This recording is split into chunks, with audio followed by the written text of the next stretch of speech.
Hey, Mike, long time. Glad to see you and your beautiful bride. Looks like you're having fun all the time. Looks like you're having way too much fun. You're making way too much big money in the union, tearing shit up, man. But I'm glad. I'm glad.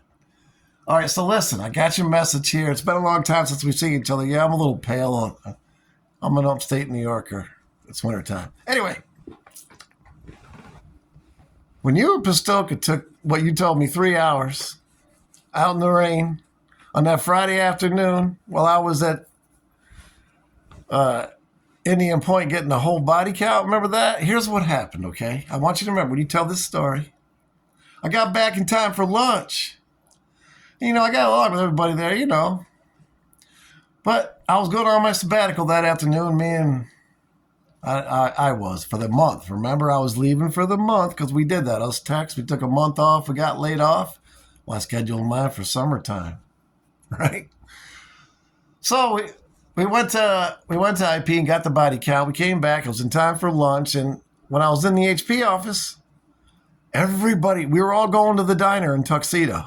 Charlie McMeekin, all of us. That was fine. But for some reason, people ride with me. I was going to drive the Jeep. Lowell's. Remember Lowell, the physicist, the corporate physicist? I bought that Jeep from him at Cinechem. Anyway. Yep. Everybody wanted to ride with me. Steve Thompson wanted to ride with me. Steve Gassman. Everybody wanted to ride with me. I'm like, wow. What, do they think they're going to miss me over the next month? So a couple guys, a few guys got in the car with me. I can't even remember who they were now. Steve Thompson, I think, was one of them. That was our lead tech for a while, remember? Anyway, here's what I want you to remember, okay? You guys did that right under George McGovern's nose. I don't know if he knew what you were doing, but anyway. It was a rainy day. We went to Tuxedo. Everything was fine. When I first put it in reverse, the Jeep, my Jeep, in the parking lot, when I first put it in reverse on that rainy day, when it came time to hit my brake, I heard the horn go off.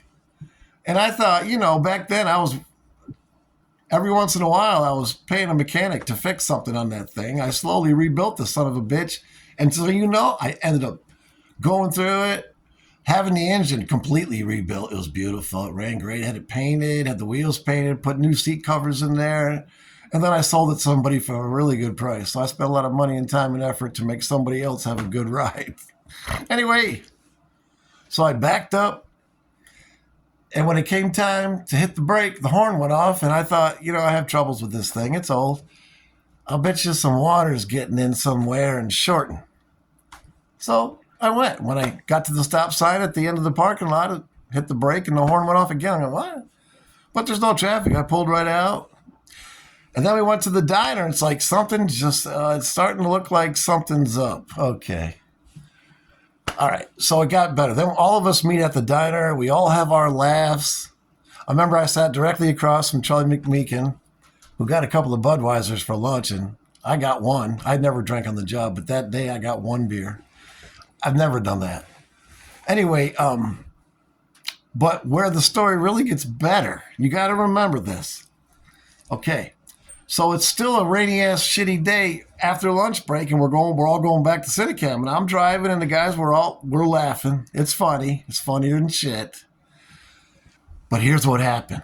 When we got on that 2-lane, whatever that road is, to get back to Cinechem, to go to Long Meadow Road, where Cinechem was located, you had to take that left turn off, and here's what happened. I was on that double lane thing. I didn't do anything wrong, but there was a crane. There was a tractor trailer with a low boy with a big fucking crane on it. And it had a state cop in a squad car escorting it behind the truck.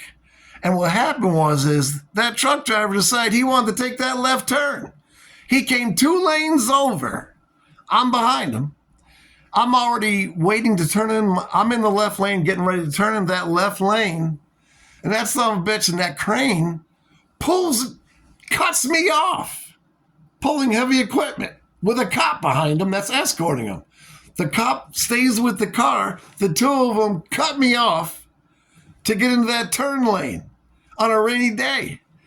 Of course, I have to hit my brakes or the front of my car is going to go into the ass end of the cop car. And because we got to a stop sign, I'm holding on to my horn.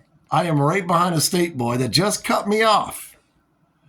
They just cut me off, and I am right behind him holding the brakes right at his fucking bumper. And that cop never got out of the car. They took their left. They went up the fucking road. I took my left. Then I got on Long Meadow, took it right into Sinichem, and we had more laughs yet. But when you tell this story, the funniest part, the two funniest parts is the beginning and the end. Because on the end, I got cut off by heavy equipment being escorted by a state boy. And I'm on the state boy's ass holding my horn, right? That's funny fucking shit. And I don't want to hear you bitch about 3 hours. You and Stoke, you got paid. You got paid. So I don't want to hear about it. You got paid good money. And so did Stoke. All right? All right. You can shorten that story up. Take all this and make it one short story, but it was fucking hilarious, and I want to thank you. I rode all the way home with that fucking horn. I don't even remember when I disconnected it, but I did eventually.